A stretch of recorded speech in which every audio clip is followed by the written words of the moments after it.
Namun dari sekian kutipan ayat-ayat suci Al-Quran dan hadis Rasulullah SAW tersebut, jaksa penuntut umum terketuk hati meminjam sebagai kutipan di saat Rasulullah SAW mengumpulkan para sahabatnya yang bersabda yang artinya, sesungguhnya telah binasa umat sebelum kamu lantaran jika di tengah mereka ada seorang atau yang dianggap mulia atau terhormat mencuri atau dibiarkan. Tapi jika ada di tengah mereka seorang lemah atau rakyat biasa mencuri, maka ditegakkan atasnya hukum demi Allah. Jika Fatimah putri Muhammad mencuri, niscaya aku potong tangannya. Dari sabda Rasulullah SAW tersebut, jaksa penuntut umum memaknai siapapun yang bersalah, hukum tetap ditegakkan. Sebagaimana adigium hukum berbunyi, fiat justitia et reat mundus, dengan menegakkan nilai-nilai keadilan, sebagaimana suri teladan Rasulullah SAW, sekalipun Fatimah merupakan putri dan juriah keturunan langsung dari Nabi Muhammad SAW, tetap diberlakukan keadilan itu dengan menghukumnya. 1. Eksepsi dari terdakwa Muhammad Rizik Syihab alias Habib Muhammad Rizik Syihab bin Said Hussein Syihab pada halaman 4 bagian pendahuluan pada paragraf 1 menyampaikan keprihatinan dan menganggap dakwaan jaksa penuntut umum penuh dengan fitnah dan tuduhan keji terhadap terdakwa dan sahabat-sahabat terdakwa yang ditahan bersama terdakwa di rutan Mabes Polri, yaitu Kiai Haji Ahmad Sobri Lubis, Habib Idrus Al-Habsi, Habib Ali Alatas, Ustadz Haris Ubaidillah, dan Ustadz Maman Suryadi, dengan membanding-bandingkan kerumunan ribuan orang yang melanggar protokol kesehatan yang dilakukan oleh tokoh-tokoh nasional, artis, pejabat negara, termasuk presiden. Akan tetapi terdakwa menganggap kepolisian dan kejaksaan begitu sigap, penuh semangat melakukan kriminalisasi pada kegiatan Maulid Nabi Muhammad SAW.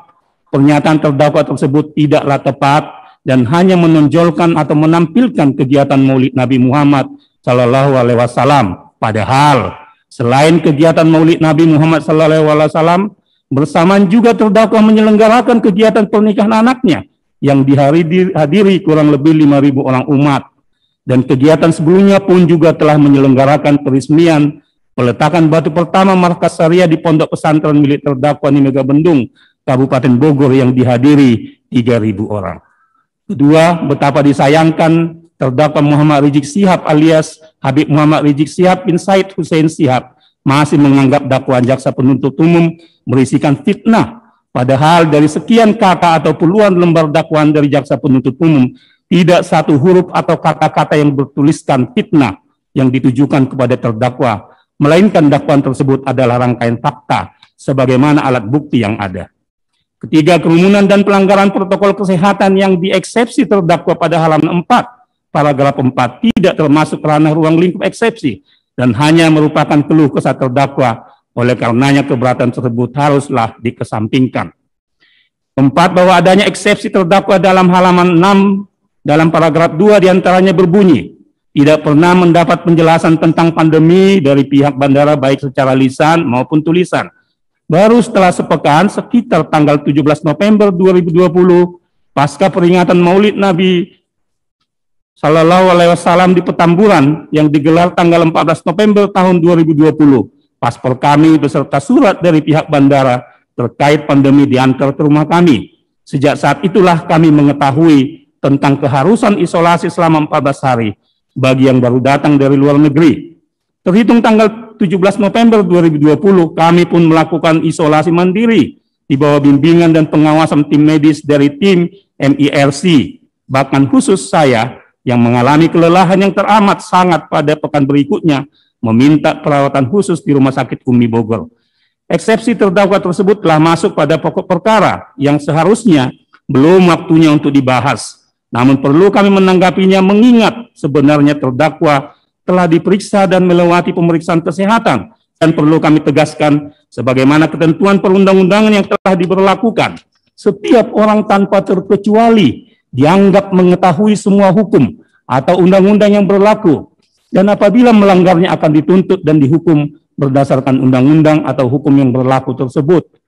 Hal ini didasarkan pada teori fiksi yang menyatakan bahwa begitu suatu norma hukum ditetapkan, maka pada saat itu setiap orang dianggap tahu hukum atau undang-undang, dalam bahasa asingnya in either word gauge, dewet atau hetre dekenen.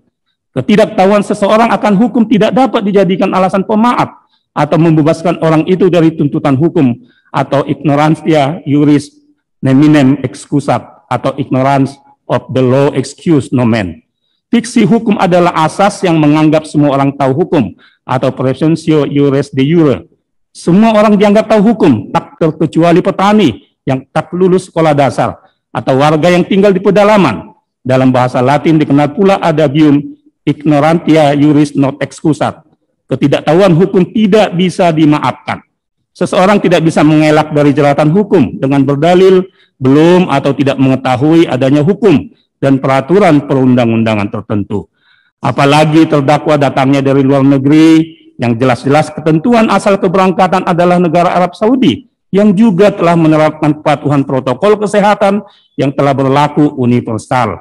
Justru atas kedatangan terdakwa malah melakukan beberapa kegiatan di beberapa tempat yang menimbulkan kerumunan orang banyak, diantaranya di Markas Syariah Megam Bendung Bogor, di Petamburan Jakarta Pusat, dan semua kegiatan-kegiatan terdakwa tidak satu pun upaya menghimbau masyarakat yang hadir untuk mematuhi dan menaati protokol kesehatan atau tidak melakukan kerumunan, melainkan pihak Satgas COVID-19 Kabupaten Bogor yang memberikan peringatan keras kepada terdakwa, dan demikian juga pada acara pernikahan anak terdakwa yang dilaksanakan berbarengan dengan acara Maulid Nabi Muhammad SAW.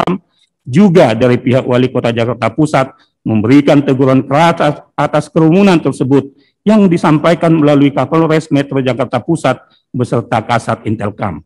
Apalagi terdakwa menyebut bahwa ia telah melakukan isolasi mandiri setelah kepulangannya dari Arab Saudi. Justru isolasi mandiri dilakukan terdakwa dikarenakan sudah terindikasi reaktif COVID-19 dan hasil pemeriksaan laboratorium Rumah Sakit Umi dinyatakan positif pneumonia COVID-19.